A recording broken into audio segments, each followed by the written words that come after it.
আজকের এই special master ক্লাসে একদম জিরো থেকে ন্যারেশনের সব ভয় দূর করে ফেলবো আমরা। তো জাস্ট 5টা মিনিট মনোযোগ দাও, গ্যারেন্টি দিচ্ছি ন্যারেশনের পুরো কনসেপ্ট একদম পানির মতো সোজা হয়ে যাবে। আচ্ছা, একটা কথা ভাবো তো, পুরো সেন্টেন্স না পাল্টে জাস্ট ছোটখাটো কিছু ট্রিক্স খাটিয়ে যদি ফুল মার্কস পাওয়া যায়, তাহলে কেমন হয়? ন্যারেশন শুনলেই আমাদের অনেকের মনে যে ভয়টা কাজ করে, আজকে সেটা একদম গায়েব হয়ে যাবে। বিশ্বাস করো, এটা কোনো রকেট সায়েন্স না, জাস্ট সিম্পল একটা সিস্টেম। আর এই সিস্টেমটা একবার হ্যাক করতে পারলেই হলো। চলো ঝটপট দেখে নিই আজকে আমাদের এই জার্নিতে কি কি থাকছে। প্রথমে আমরা ন্যারেশন জিনিসটা আসলে কি সেটা বুঝব, এরপর শিখব পরিবর্তনের মূল নিয়ম, প্রোনাউন আর টেন্সের খেলা, কিছু স্পেশাল সেন্টেন্স, আর একদম শেষে থাকছে পরীক্ষার হলে সবচেয়ে বেশি কাজে লাগার মতো কিছু ট্রিক্স আর কমন মিস্টেকস। তো আমাদের প্রথম সেকশন, ন্যারেশন পরিচিতি। যে কোনো বিল্ডিংয়ের ফাউন্ডেশন শক্ত হওয়াটা যেমন জরুরি, তেমনি রুলস মুখস্থ করার আগে আমাদের বুঝতে হবে ভাই, এই ন্যারেশন জিনিসটা আসলে কি। একদম সহজ বাংলায় যদি বলি, ন্যারেশন মানে হলো একজনের কথা আরেকজনের কাছে গিয়ে বলা। এর দুটো ধরন আছে। একটা হলো ডিরেক্ট স্পিচ, মানে যখন আমরা কারো কথা হুবহু তার মতনই বলি, আর সেটা কোটেশন মার্কের ভেতরে থাকে। আরেকটা হলো ইনডিরেক্ট স্পিচ, যেখানে কোটেশন থাকে না, হুবহু কথাও থাকে না, শুধু কথার মূল ভাবটা বা অর্থটা আমরা নিজেদের মতো করে বুঝিয়ে বলি। ব্যাপারটা একটা উদাহরণ দিয়ে ক্লিয়ার করা যাক। ডিরেক্টে আছে Karim said I play football, আর ইনডিরেক্টে সেটা হয়ে যাচ্ছে Karim said that he played football. এখানে একটা জিনিস খুব ভালো করে খেয়াল করতে হবে। ইনভাইটেড কমার বাইরের যে সেইড অংশটা, ওটাকে বলে রিপোর্টিং ভার্ব, আর কমার ভেতরের পুরো অংশটা হলো রিপোর্টেড স্পিচ। এই দুটো জিনিস চিনতে পারাটা কিন্তু একদম মাস্ট। এবার চলে যাচ্ছে আমাদের সেকেন্ড সেকশনে, পরিবর্তনের মূল নিয়ম। বলা যায় এটাই হচ্ছে ন্যারেশন চেঞ্জের আসল ইঞ্জিন। যে কোনো নর্মাল সেন্টেন্সকে ডিরেক্ট থেকে ইনডিরেক্ট করার জন্য জাস্ট 3টে আনশেকেবল স্টেপ মাথায় রাখতে হবে। স্টেপ 1, কমা আর কোটেশনকে একদম বিদায় করে দাও। স্টেপ 2, ওই খালি জায়গায় একটা দ্যাট বসিয়ে দাও। আর স্টেপ 3, টেন্সটাকে একটু পরিবর্তন করে দাও, মানে ব্যাক চেঞ্জ। ব্যাস, কাজ শেষ। চলো এই ফর্মুলাটা একটু টেস্ট করে দেখি। ডিরেক্টে ধরো আছে হি স্যাড আই অ্যাম টায়ার্ড। আমাদের নিয়ম অনুযায়ী কি হবে? কমা আর কোটেশন উড়ে গেল, মাঝখানে সুন্দর করে একটা দ্যাট বসে গেল, আর অ্যাম পাস্ট টেন্স হয়ে ওয়াজ হয়ে গেল।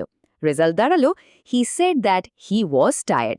দেখলে তো, একেবারে ম্যাজিকের মতো কাজ করে। রাইট, এবার সেকশন 3, প্রোনাউন ও টেন্স পরিবর্তন। আগের রুলটা তো শিখলাম, কিন্তু এই চেঞ্জগুলো আসলে বাক্যের ভেতরে কিভাবে কাজ করে সেটা এবার একটু ডিকোড করা যাক। এখানকার সবচেয়ে ইন্টারেস্টিং পার্ট হলো টেন্স ব্যাক চেঞ্জ করার নিয়মটা। একটা ট্রিক বলি, যদি দেখো রিপোর্টিং ভার্ব পাস্ট টেন্সে আছে, যেমন সেড বা টোল্ড, তখনই ভেতরে টেন্স এক ধাপ পেছনে চলে যাবে। মানে প্রেজেন্ট সিম্পল হয়ে যাবে পাস্ট সিম্পল, প্রেজেন্ট কন্টিনিউয়াস হয়ে যাবে পাস্ট কন্টিনিউয়াস, আর উইল বা ক্যান থাকলে সেগুলো সিম্পলি উড বা কুড হয়ে যাবে। একদম ছকে বাঁধা নিখুঁত একটা সিস্টেম। টেন্সের সাথে সাথে কিন্তু প্রোনাউনের শিফটটাও খুব জরুরি। এটা পুরোটাই নির্ভর করে সেন্টেন্সের সেন্সের ওপর। যেমন আই বা ফার্স্ট পারসন থাকলে সেটা সবসময় কথা যে বলছে মানে স্পিকারকে ফলো করবে, আবার ইউ থাকলে সেটা লিসনার বা অবজেক্টকে ফলো করবে। আর যদি উই থাকে তাহলে বাক্যের অর্থ বুঝে সেটা দেতে পাল্টে যাবে। জাস্ট লজিকটা ধরলেই হলো। আচ্ছা, আমরা তো বেসিকগুলো কভার করে ফেললাম। তো এবার সেকশন 4, বিশেষ সেন্টেন্স টাইপ। চলো একটু অ্যাডভান্সড লেভেলে গিয়ে কিছু এক্সেপশনাল নিয়ম এক্সপ্লোর করি। সাধারণ বাক্যে তো দ্যাট বসে, এটা আমরা জানি। কিন্তু যদি বাক্যটা প্রশ্নবোধক হয়, কেউ যদি কোনো প্রশ্ন করে বসে, তখন কি হবে? তখন কি আমরা সেই পুরনো দ্যাট ব্যবহার করব? চলো দেখি এই ইন্টারোগেটিভ সেন্টেন্সগুলো কিভাবে আমাদের চেনা নিয়মগুলো ভেঙে দেয়। প্রশ্নের ক্ষেত্রে দুটো দারুণ রুল কাজ করে। যদি দেখো প্রশ্নের উত্তর শুধু হ্যাঁ বা না দিয়ে দেওয়া যাচ্ছে, মানে ইয়েস আর নো কোয়েশ্চেন, তখন দ্যাটের বদলে আমরা ইফ বা ওয়েদার বসাবো। আর যদি সেটা WH কোয়েশ্চেন হয়, মানে হোয়াট, ওয়্যার, ওয়াই এসব দিয়ে শুরু হয়, তাহলে আর কোনো ঝামেলা নেই, ওই WH ওয়ার্ডটাই হুবহু বসে যাবে।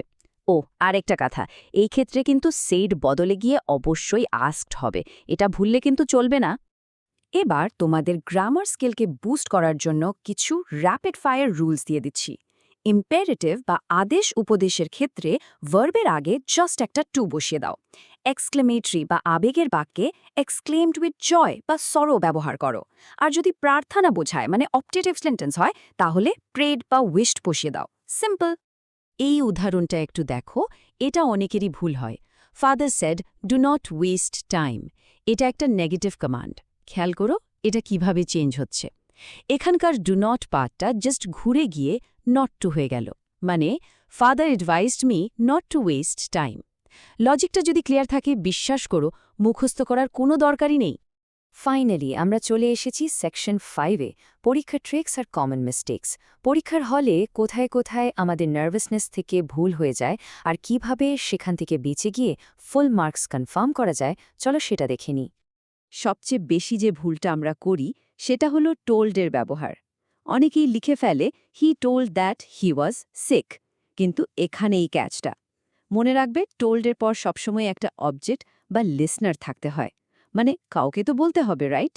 তাই সঠিক প্যাটার্নটা হবে he told me that he was sick. এক্সামে এই ছোট ছোট ব্যাপারগুলোই কিন্তু তোমার মার্কস বাঁচিয়ে দেবে। আর এই লিস্টটা হচ্ছে তোমাদের আল্টিমেট চিট শিট। রিক্যাপ করে দিচ্ছি। পাস্ট রিপোর্টিং মানেই টেন্সের ব্যাক চেঞ্জ হবে, সেট টু থাকলে সেটা টোল্ড হয়ে যাবে, কমান্ড বা রিকোয়েস্ট বোঝালে অর্ডার বা রিকোয়েস্ট বসবে, আর এক্সাইটমেন্ট বা আনন্দ বোঝালে এক্সক্লেম উইথ জয়। জাস্ট এই লিস্টটা মাথায় গেঁথে নাও, ন্যারেশন তোমার হাতের মুঠোয়।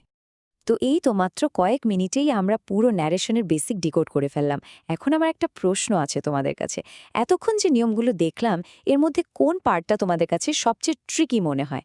মূল সোর্সের সাথে যে হোমওয়ার্কগুলো দেওয়া আছে সেগুলো আজই প্র্যাকটিস করে ফেলো, দেখবে সব কনফিউশন ম্যাজিকের মতো দূর হয়ে গেছে। এসএসসি 2027-এর বন্ধুদের শেখার এই জার্নি চলতেই থাকুক। আজকের আলোচনা এখানেই শেষ করছি। ভালো থেকো সবাই।